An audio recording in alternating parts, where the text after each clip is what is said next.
ஓம் நமோ பிரம்மண்ய தேவாய கோ பிராமண ஹிதாய ச ஜெகத்ஹிதாய கிருஷ்ணாய கோவிந்தாய நமோ நமஹ. குரோதி வருஷம் உத்தராயணம் சிசிர ருதோ கும்ப மாசம் கிருஷ்ணபக்ஷம் தேய்பிறை பிரதமை குருவாரம் வியாழக்கிழமை காலை 6:24 மணி உடைய சோபன நாமயோகம், தொடர்ந்து அதிகண்ட நாமயோகம், பாலவகரணம் மாலை 6 மணி முதல் 6 மணி வரை, மக நட்சத்திரம் இரவு 9 மணி 8 நிமிடம் வரை. இந்த மாதத்தினுடைய ஒரு பெரிய சிறப்பு என்னன்னு கேளுங்களேன். இந்த மாதத்திலே குரோதி வருஷத்திலே மாதமே பிறக்கும் பொழுது குருவாரத்தில், அதாவது வியாழக்கிழமையிலே, ஜெகத்தை ஆளுகின்ற மக நட்சத்திரத்திலே இப்படி இந்த மாதமானது பிறப்பது பெரிய நமக்கெல்லாம் கிடைத்த பாக்கியம், அதிர்ஷ்டம். இந்த மக நட்சத்திரம் என்று இந்த மாதத்திலே 2 வருவதனால, இன்னைக்கு குருவாரமான வியாழக்கிழமையில் வருகின்ற மகமும், இந்த மாத கடைசியிலே புதன்கிழமை, அதாவது மார்ச் மாதம் 12ஆம் தேதி 2025, அதாவது மாசி மாதம் தமிழ் 28ஆம் தேதி புதன்கிழமை, திரையோதசியும் சதுர்த்தசியும் கூடிய அற்புதமான மக நட்சத்திரம் 2 வருவதனால இந்த மாதத்தினுடைய சிறப்பு சொல்லியே மாளாதது. இப்பொழுது நமது ஜாதகம், ஜோதிஷம் எல்லாம் நமக்கு தேவைதான். ஆனால் இந்த இரு மக நட்சத்திரத்திலும் இந்த மாதமானது கூடுவது நமக்கு முதலிலே எல்லோருக்கும் நாம் சொல்லுவோம், ஒரே ஒரு ஆசை என்போம். அந்த ஆசை கண்டிப்பாக நிறைவேறிவிடும். அத்துடன் நிறுத்துவது கிடையாது. இது எல்லோருக்கும் பொருந்தும். அடுத்த ஒரு காரியம், அதை முடிக்க வேண்டும், அதனுடைய ஆசை. இப்படி ஒருத்தரிடம், எனக்கு இந்த காரியம் மட்டும் முடிஞ்சிட்டுனா போகிறோம் சார் அப்படிம்பாங்க. இது வாத்தியாருடன் நடந்த உரையாடலும் இங்கே சேர்க்கப்படுகிறது. ஆக அது முடிந்தவுடன் ஒரே ஒரு கேள்வி, அடுத்தது. உதாரணமாக, எங்கள் பையனுக்கு உயர்ந்த படிப்பில் இடம் சேர்க்கணும், அது கிடைச்சிருச்சுன்னா அப்பாடான்னு இருந்துருவேன். அப்புறம் என் பொண்ணுக்கு ஒரு கல்யாணம் ஆயிடுச்சுன்னா அப்பாடான்னு இருந்துருவேன். அப்புறம் நல்ல வேலை கிடைச்சதுன்னா அப்பாடான். இது இதுவரை நீங்கள் பார்த்தால் போரும், முடிந்து விட்டது அப்படி என்று சொல்வதில்லை. ஆகையினால் மிக ஜாக்கிரதையாக இருக்க வேண்டும். அருள்வாக்கு கூறுகின்றவர்கள், ஜோதிஷம் கூறுகின்றவர்கள்லாம் மிக மிக ஜாக்கிரதையாக, எதையும் போதும், போரும், அதிகம், இதேஷ்டம் என்று சொல்லுகின்ற மனித குலம் அப்படி இருந்தால் மனிதனாக இருக்க மாட்டான், மகானாக இருப்பான். இன்று பாலகணபதியை துதித்து வழிபடுவதும், எருமை மாடுகளுக்கு அகத்திக்கீரை கொடுப்பதும், நமக்கு நோய் இல்லை என்று நினைக்க வேண்டாம், மருத்துவர்களுக்கும் இது உதவும். எத்தனையோ நாட்டு வைத்தியர்கள் ஆயுர்வேதம், அலோபதி, ஹோமியோபதி இப்படி மருத்துவ சக்தியில் கொண்ட நாளாக விளங்குவதால், இந்த மக நட்சத்திரத்திலே எருமைகளுக்கு அகத்திக்கீரை கொடுப்பதால், கொடுத்துவிட்டு அருகில் உள்ள ஆலயங்களிலே, குறிப்பாக சிவாலயங்களிலே 6 காலமும் அபிஷேகம் இருக்கிறது. சில இடங்களிலே 2-3 காலம் இருக்கின்றது. கோமுக தீர்த்தத்தை வாங்கி நீங்கள் பருகும்போது உடலில் உள்ள காலிலிருந்து தலை முடிய உள்ள வியாதிகள் பறக்கும். மேலும் எதிர்காலத்திலே வியாதிகள் வராமல் பாதுகாக்கும், தடுக்கும். அப்படியே வீட்டிலே வயதானவர்கள், முடியாதவர்கள் தினமும் ஒரு மருந்து, தினமும் ஒரு மாத்திரை என்ற நிலையில் உள்ளவர்களுக்கு அந்த தீர்த்தத்தை நீங்கள் கொடுத்து உதவினால் அவர்களுக்கு நல்ல உபயோகமாக இருக்கும் வரை ஆரோக்கியமாக இருப்பார்கள். இந்த கால நிர்ணயம் அவரவர்கள் கணக்கு விதிப்படி நமக்கு நடந்து கொண்டிருக்கிறதே தவிர, அதிர்ஷ்டம் என்பது என்ன, காசு பணம் மட்டும் அதிர்ஷ்டம் ஆகாது. காசு பணம் மட்டும் அதிர்ஷ்டம் என்று சொல்வார்கள், அது கிடையாது.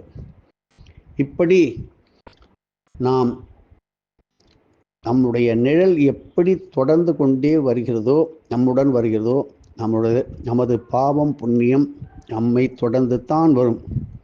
நாம் செய்கின்ற புண்ணிய கர்மாக்கள் மலையளவு சேர்த்தாலும் சிறிய ஒரு குற்றத்தினால், தவறினால் அது உடனே கரைந்து விடுகின்றது. உதாரணமாக திருவண்ணாமலை கிரிவலம். அப்படி கரையாமல் இருப்பதற்காக தான் நீங்கள் எல்லா நல்ல காரியமும் செய்துவிட்டு கூட எல்லாம் எனது குருவுக்கு அர்ப்பணம், காயேன வாச்சா மனசா இந்திரிபா புக்தியாத்மனாபா பிரகிருதே சுபாவாது கரோமி எத்தத் சகலம் பரஸ்மை ஸ்ரீமன் நாராயணாய இதி சமர்ப்பயாமி என்று சொல்வார்கள். அப்படி முடித்து விட்டால் எல்லாம் அந்த கிருஷ்ணருக்கு போய் சேர்ந்துவிடும். இன்று எப்பொழுதுமே இனிமேல் நமக்கு அர்ஜுனனுக்கு பஞ்ச பாண்டவர்களுக்கு தான் தலைவன் என்றும் வழிகாட்டுதல் என்றும் சொல்லாமல் வழி நடத்தி அந்த துவாபர யுகம் எப்படி நடக்க வேண்டும் என்பதை நிர்ணயித்து கிருஷ்ண பரமாத்மா வழிகாட்டி அன்றில் பிடித்ததுதான் கஷ்டம்னு சொல்லுவாங்க. சொத்து பிரிவினை எப்போ வந்தது? துவாபர யுகம். இப்படி சொத்து மேலே எனக்கு ஆசையே இல்லை அப்படின்ட்டு சொல்கின்றவர்கள் இருக்கின்றார்கள். எப்போ? படாத பாடுபடும் பொழுது ஆளா விட்டா போர்ண்டாங்க. ஆனால் எப்படிப்பட்ட தெய்வ நீதிக்கும் நியாயமான காரியத்திற்கும் நீங்கள் எல்லாம் நின்ற கோலத்தில் இருக்கின்ற பெருமாளை, உதாரணமாக கிருஷ்ண பரமாத்மா பார்த்த சாரதியாக பரிவாரத்தோட ருக்மிணி, பலராமன், அரிநத்தன், சந்தீபினி இப்படி சேர்ந்து அருளும் திருவல்லிக்கேணி சென்னை பார்த்தசாரதி ஆலயத்தில் வழங்குவதும், அங்கே உள்ள மேற்கு பக்கத்தில் யோக நிலையில் இருக்கின்ற யோக நரசிம்மரை வணங்குவதும், தெள்ளிய சிங்கராக அழகிய சிங்கர் என்கின்ற நரசிம்மர் கிடையாது நரசிம்ம பெருமாளை வணங்குவதும் காரியத்தில் வெற்றியை கொடுக்கும். எல்லோருக்கும் ஒரு பிரார்த்தனை இருக்கின்றது, அந்த பிரார்த்தனை நிறைவேற வேண்டும். எல்லாவற்றிலும் ஒரு தடங்கள் வருகின்றது, அந்த தடங்கள் நீங்க வேண்டும் என்று நினைப்பவர்கள் இப்படி பார்த்தசாரதி ஆலயத்தில் உள்ள நரசிம்மரை தவிர ஆதி மூலமாக புதுக்கோட்டை அறந்தாங்கி அருகிலே உள்ள மஞ்சக்குடி நரசிம்மர் எப்பேற்பட்ட மாத்திருக்கடன், பித்திருக்கடன், தேவக்கடன், ரிஷிக்கடனை தீர்ப்பதற்கு புங்க எண்ணெயிலே இங்கு 8 திசைகளிலும் விளக்கு ஏற்றி ஒரு இலையில் மேலே வைத்து வழிபட்டால் அத்தனை கடங்களும் தீரும். பெருமாள் அபயக்ஷரி பெருமாள், அஞ்சேல் நின்ற பெருமாள். இங்கே மஞ்சக்குடி ஸ்தலமானது மிக உயர்வானது. அப்படி நாம் பல ஆலயங்களிலும், ஏன் சிவாலயங்கள், விஷ்ணு ஆலயங்களிலே கூட பல ஆலய தூண்களிலே நரசிம்ம மூர்த்தியை பார்க்கலாம், வாளை உயர்த்திய ஆஞ்சநேய மூர்த்தியும் அங்கே பார்க்கலாம். இப்படி அவதார மூர்த்திகள் எத்தனையோ இருந்தாலும் நமக்கு கலியுகத்திற்கு காத்து பயம் இல்லாமல் நம்மை காத்து வருகின்றவர் உக்ரம் வீரம் மகாவிஷ்ணும் ஜலந்தம் சர்வதோமுகம் நரசிம்மம் பீஷணம் பத்ரம் மிருத்யும் நமாமிகம் என்று சொல்வது போல இந்த நரசிம்மர் காயத்ரி ஸ்லோகங்களை கராவலம்ப சோஸ்திரம் மிக்க ரொம்ப ரொம்ப கைமேல் பலன். ஏன்னு கேட்டேன்னா, நடந்த ஒரு கதை. இப்படி ஒரு நேரத்திலே நமது சத்சங்கத்திலே ஒரு அடியார், அவருக்கு ஒரு திருமணமாகி குழந்தை பாக்கியம் கொஞ்சம் காலதாமதமாக ஆனது. அவர் வேறு எதுவும் பார்க்கவில்லை, குருவையே நம்பிக்கொண்டு இருந்தார். ஏனென்றால் குருவினுடைய பக்தி, குரு மேல உள்ள பிரீத்தி. இப்படி நடந்த பொழுது அவருக்கு குருவோட சேர்ந்து நரசிம்ம பெருமாளும் ஏதோ ஒரு கனவிலே காட்சி தந்தார். இவருக்கு பொழுது விழுந்தது. என்னடா அது, நம்ம வாதியாரையே நினைச்சுட்டு இருக்கோமே, இப்படி நரசிம்ம பெருமாளை தரிசித்தோமே, என்று வணங்கி நின்று அவர் அதிலிருந்து ஒரு நரசிம்மர் ஆதிசங்கரர் அவர் திருவாயால் மலர்ந்து அருளிய நரசிம்ம சோத்திரத்தை கண்மூடித்தனமாக பாராயணம் செய்தார். இப்படி பாராயணம் செய்து அதனுடைய பலனாக அருமையான சத்புத்திர சந்தானம் குழந்தை பாக்கியத்தை பெற்று இன்றும் இன்னைக்கும் அந்த அடியார் நரசிம்மரை வழிபடுவது விடுவதில்லை. உதாரணத்துக்காக சொல்லுவோம், அத்தனை போல எத்தனையோ ஆயிரம் லட்சம் அடியார் இருக்கார். இந்த அபூர்வமான நரசிம்ம அவதாரத்திலே பெருமாளின் ஒரே திருமுக மண்டலத்தில் பிரகலாதனுக்கு காருண்யமாக அந்த பார்வையையும், அதே தருணத்தில் ஹிரண்யனுக்கு பயத்தை கிளறும் உக்கிரக அம்சமும் வெளிப்பட்டது அந்த நரசிம்ம சுவாமியினுடைய திருமுகத்திலிருந்து. ஸ்ரீமன் நாராயணன் லீலை தானே இது. பக்தனுக்கு கருணை முகத்தை காட்டினார், அசுரனுக்கோ பயத்தை கிளறும் முகத்தை காட்டினார். இப்படி பக்த பிரகலாதனுக்கு தோன்றிய அவதாரம் மிக பிரசித்தி பெற்றது. இருந்தாலும் நரசிம்ம அவதாரம் என்பது ஒரே ஒரு முறைதான் நடந்தது என்று நாம் நினைக்கக்கூடாது. வெவ்வேறு பக்தர்களுக்கும் ரிஷிகளுக்கும் மகான்களுக்கும் வெவ்வேறு ரூபத்திலே லக்ஷ்மி நரசிம்மர் சுவாமி தோன்றி அருள் புரிந்திருக்கின்றார். இப்படி சில எடுத்துக்காட்டுகள். ஸ்ரீரங்கம் என்கின்ற திருவரங்கத்திலே நரசிம்ம சுவாமிக்கு காட்டு அழகிய சிங்கர் என்று சொல்வார். ஆனால் இங்கே மேட்டு அழகிய சிங்கர் என்னும் பெயரிலே ஏன்னா உயர்ந்த சன்னதி கொண்டிருப்பதால் மேட்டு அழகிய சிங்கர்.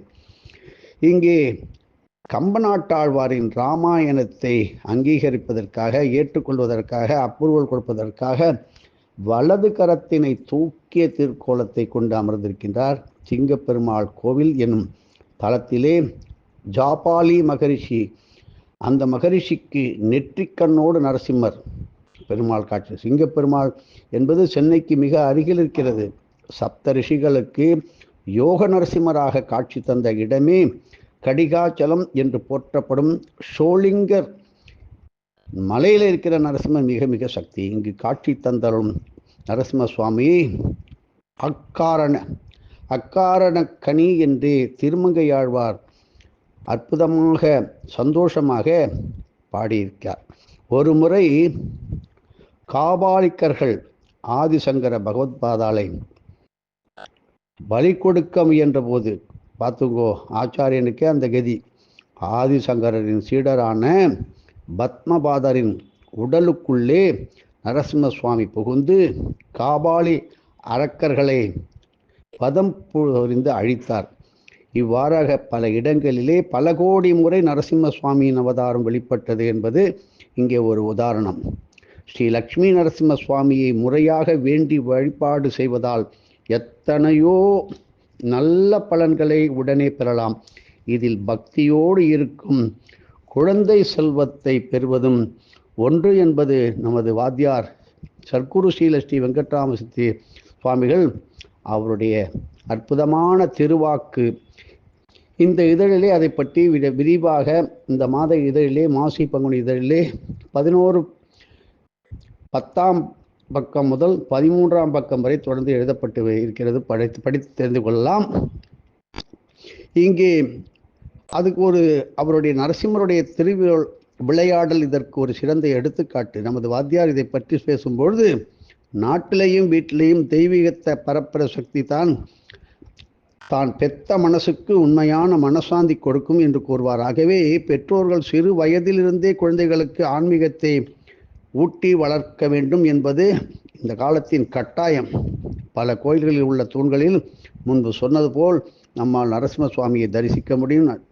தூண்களில் உள்ள நரசிம்மரை இவருக்கு என்ன சக்தி இருக்கு உள்ளே நினைக்கக்கூடாது. இப்படி கம்பகரி ஸ்தம்பகரி என்று அதுக்கு பெயர். ஒவ்வொரு தூண்களில் தென்படும் நரசிம்மமூர்த்தியின் உருவம் வேறுபட்டுத்தான் இருக்குமே தவிர ஒன்றை போல் இருக்காது.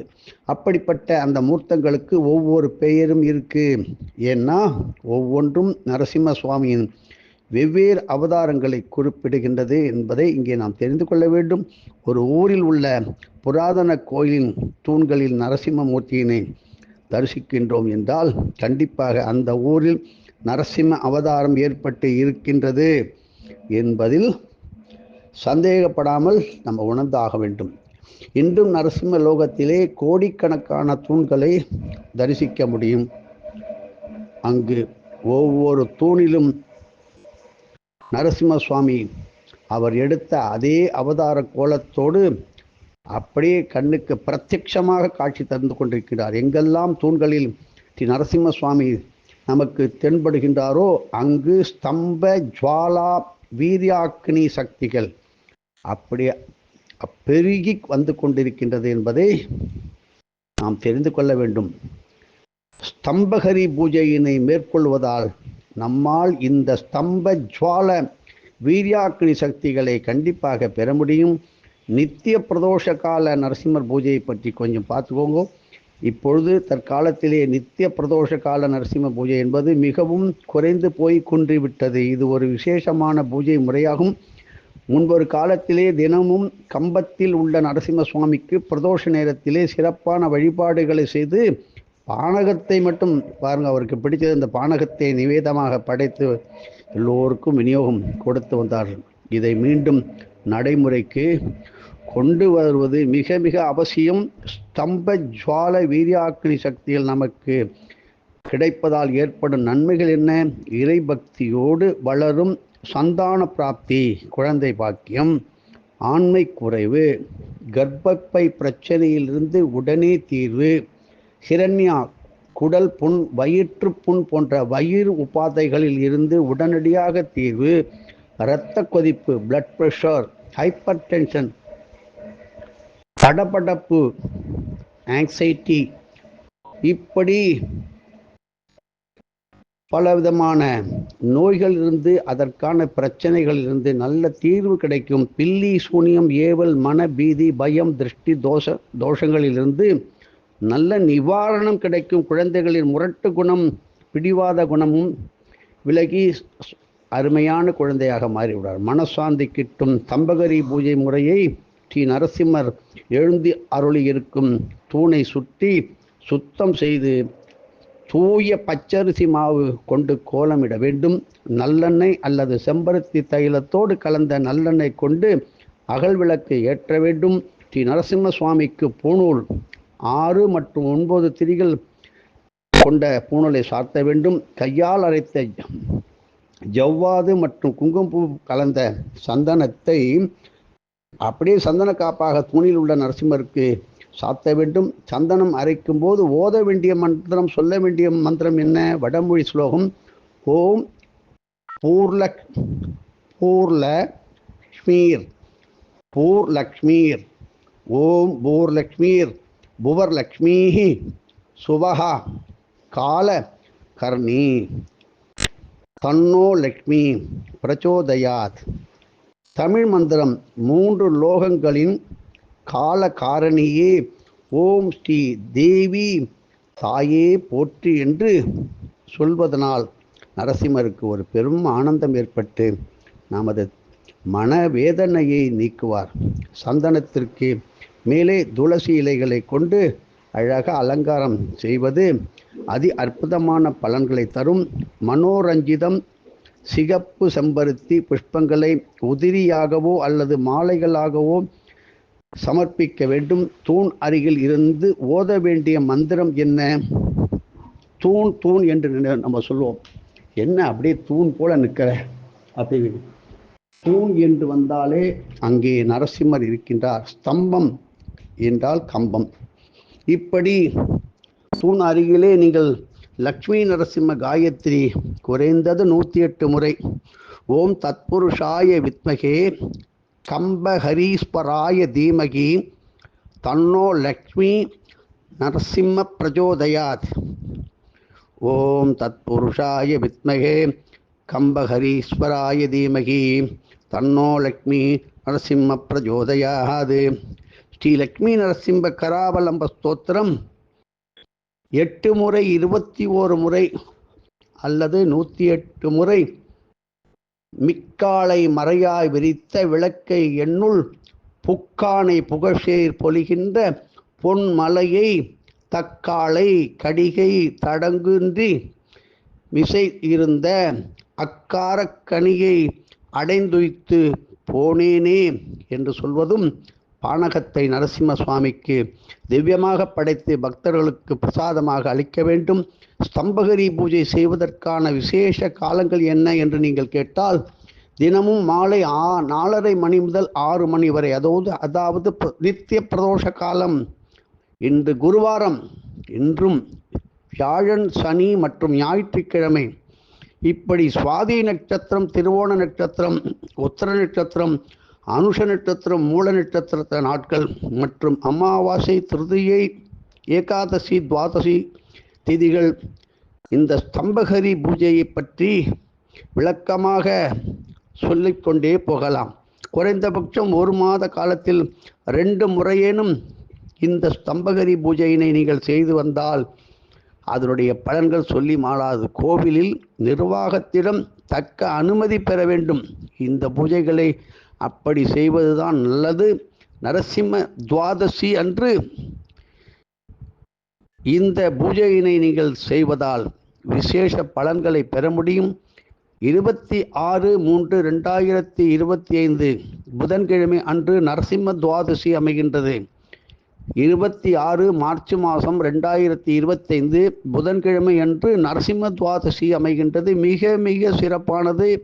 அதுவும் நம் மாசி மாதத்தில் கிடைப்பது மிக மிக அபூர்வம்.